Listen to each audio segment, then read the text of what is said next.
Bienvenue dans le podcast Au cœur de mon cycle, dédié à la santé hormonale et au bien-être des femmes. Je suis Mathilde Thiésy, coach en santé hormonale. En 2017, suite à des lésions d'endométriose, j'ai perdu mon rein droit, un électrochoc qui m'a propulsée vers un chemin de transformation. Aujourd'hui, maman de 2 enfants, je me suis formée pour donner la parole aux femmes, les accompagner et leur rappeler à quel point elles sont puissantes. Dans ce podcast, vous trouverez des épisodes en solo. Mon souhait est de vous aider à mieux connaître et mieux comprendre votre corps et à cultiver un équilibre hormonal optimal. Vous trouverez également des épisodes avec des invités. Des experts partageront leurs connaissances sur divers sujets liés à la santé hormonale et au bien-être féminin, de la gestion du stress à l'alimentation, en passant par le mouvement et la spiritualité. Chaque épisode vous informera, vous inspirera et vous donnera des outils concrets pour améliorer votre vie quotidienne. Restez à l'écoute pour des conversations enrichissantes, des conseils pratiques et des moments de connexion visant à illuminer votre parcours vers une vie épanouissante. N'oubliez pas de vous abonner pour ne manquer aucun épisode et rejoindre notre communauté sur Mathilde Ando Bloom. Merci d'être à mes côtés dans Au cœur de mon cycle pour explorer ensemble les merveilles et les défis de la vie féminine. Je suis ravie de vous accompagner dans ce voyage. Bonjour, ça y est, c'est officiel, l'épisode numéro 1 de Au cœur de mon cycle. Alors aujourd'hui, j'avais envie de vous parler d'alimentation et santé hormonale. En fait, le lien est quand même... De toute façon, la santé hormonale est liée à tous les ensembles du corps, mais quand même, ça me semblait important de parler de l'alimentation. Donc évidemment, pour rappel, chaque personne est unique. L'idée, ça va être de trouver ce qui te convient à toi, ce qui fonctionne pour toi. Ce qui peut être super pour ta voisine peut être un vrai poison pour toi. Donc voilà, l'idée, ça va être vraiment de faire des tests, de voir comment tu réagis, comment ton corps réagit. Ici, donc, je ne vais pas parler de peser, de compter les calories ou autre. Ce n'est pas du tout mon approche. Et évidemment, il n'y a pas de régime miracle, mais je vais essayer quand même de donner quelques grands principes. Alors, le premier, ça va être vraiment, je pense, d'inclure la notion de plaisir. Ça va être quand même primordial, puisqu'on mange quand même beaucoup de fois par jour, tous les jours de notre vie. Et donc, ça me paraît quand même important de prendre du plaisir et donc de manger des choses qu'on aime sans culpabiliser. Voilà, le deuxième conseil, ça serait vraiment de bien mâcher sa nourriture. Pourquoi? Parce que ça va être vraiment le début d'une bonne digestion et que ça va permettre une meilleure assimilation de tous les nutriments, les vitamines et tout ce qui est bon pour nous. Ensuite, ça va être de vraiment privilégier des produits, des aliments qui vont être plutôt à indice glycémique faible, donc tout ce qui va être fruits, légumes, les légumineuses, les produits animaux et puis les bons gras. Je pense qu'aussi le prochain conseil que je pourrais donner et qui a vraiment de mon côté a été une révolution, depuis que je fais ça, c'est de manger un petit déjeuner salé. Donc tous les matins, je prends mon petit beurre, n'importe quoi, mon petit pain complet avec du guacamole et des œufs. Donc en fait, ça prend vraiment 3 minutes à préparer et c'est absolument délicieux. Et c'est vrai que je me rends compte qu'en France, c'est très culturel de prendre un petit déjeuner sucré. Mais en fait, il y a vraiment d'autres solutions qui évitent vraiment d'avoir notamment des fringales ou le coup de barre au milieu de matinée. Donc, on va dire aussi d'éviter, donc comme on l'a dit, tous les produits à indice glycémique qui vont être hauts. Donc là, ça va être quoi? Ça va être tous les produits qui vont être riches en sucre blanc, tous les produits à base de céréales raffinées. Et en fait, eh bien, je pense que c'est quand même important d'expliquer pourquoi, en fait, il vaut mieux éviter les produits raffinés, les produits transformés, parce qu'en fait, dans ces aliments, tous les minéraux, toutes les vitamines, toutes les fibres, eh bien, en fait, ont été enlevés. Et donc, ça devient presque pas bon pour la santé. Donc, en fait, ça n'apporte absolument rien, voire que des choses négatives. Donc, plutôt d'éviter tout ce qui est pain blanc, biscuits, le pain de mie, tous les biscuits apéro, les produits industriels de façon générale, puisque on va constater plusieurs conséquences sur la santé, notamment le fait d'avoir un effet hyperglycémiant. Ça veut dire quoi? Ça veut dire qu'il va y avoir une élévation du taux de sucre dans le sang. En fait, il y a le pancréas qui est sollicité pour fabriquer de l'insuline. Et puis, l'amidon des céréales raffinées, ça va vraiment provoquer, on va dire, des à-coups caloriques. Donc, qui favorise la production de substances inflammatoires dans tout le corps. Donc ça va entraîner quoi? Ça peut entraîner des douleurs et puis surtout de l'inflammation cellulaire. Donc on veut éviter ça. L'autre point sur lequel il paraît important d'insister, c'est qu'en fait, pourquoi quelles autres conséquences on a sur la santé? En fait, ça va enlever tous les minéraux. Donc, le corps va aller puiser dans ses propres réserves de vitamines et de minéraux. Et donc, par conséquent, il y aura de la fatigue et une baisse au niveau de l'immunité.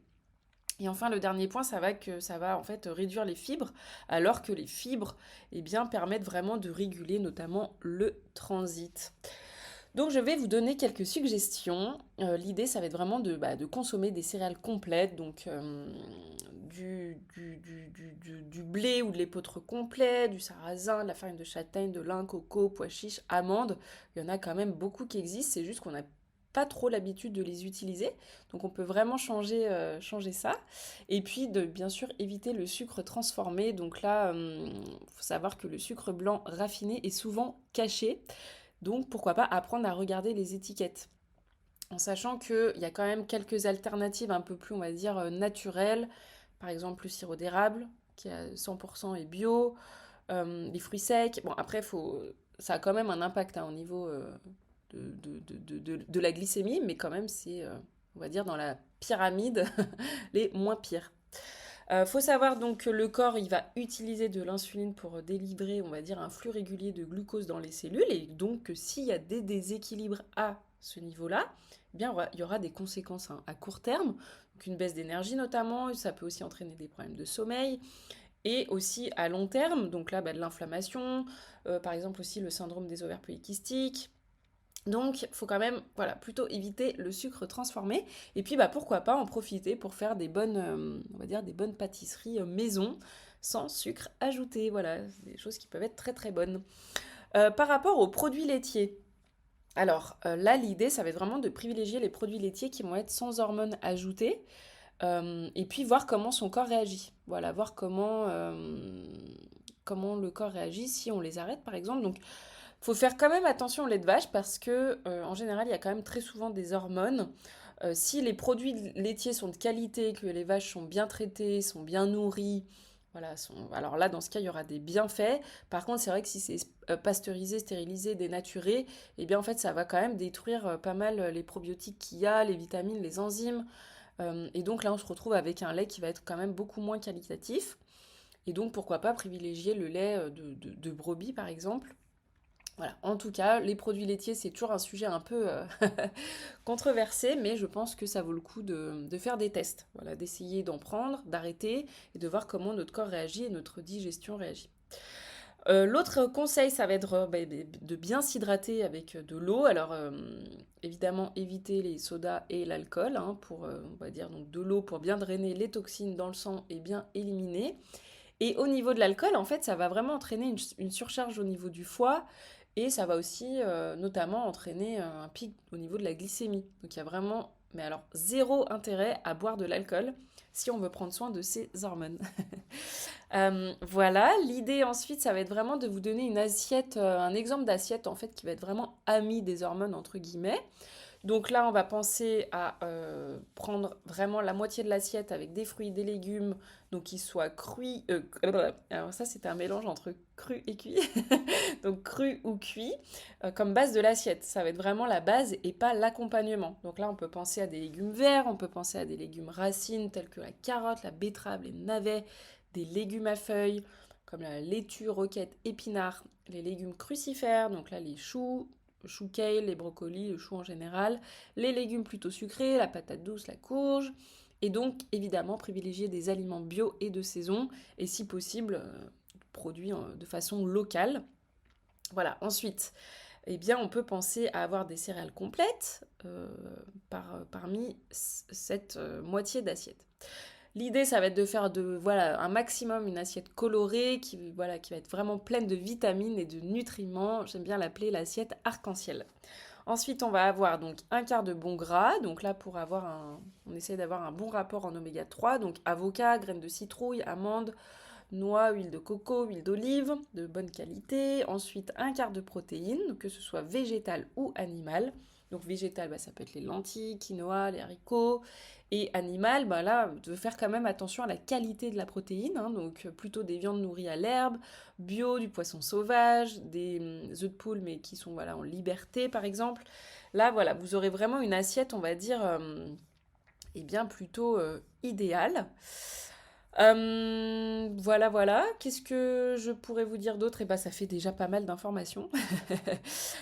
Aussi, on pourrait penser à, si on veut faire un test, à vraiment faire un espèce de suivi de ce qu'on mange. Et donc pendant 3 jours, pourquoi pas noter dans un journal l'heure des repas, la quantité, qu'est-ce qu'on a mangé, et puis savoir comment on s'est senti, comment tu t'es senti directement après avoir mangé, comment tu t'es senti 2 à 4 heures après avoir mangé, et puis après ces 3 jours, tu vas pouvoir peut-être répondre à ces questions. Comment est-ce que tu as dormi? Comment était ton niveau d'énergie? Est-ce que tu as remarqué des changements au niveau de ton humeur, par exemple, de ton comportement? Est-ce que tu as remarqué des changements physiques? Là, ça va vraiment permettre de voir ce qui te correspond et ce qui te correspond pas. Voilà pour l'épisode sur l'alimentation et la santé hormonale. Je pense avoir fait un bon petit tour. Ceci dit, si tu as des questions, je pense réaborder évidemment le sujet parce qu'il y a tellement de choses à dire. Mais là, c'était vraiment pour poser les bases.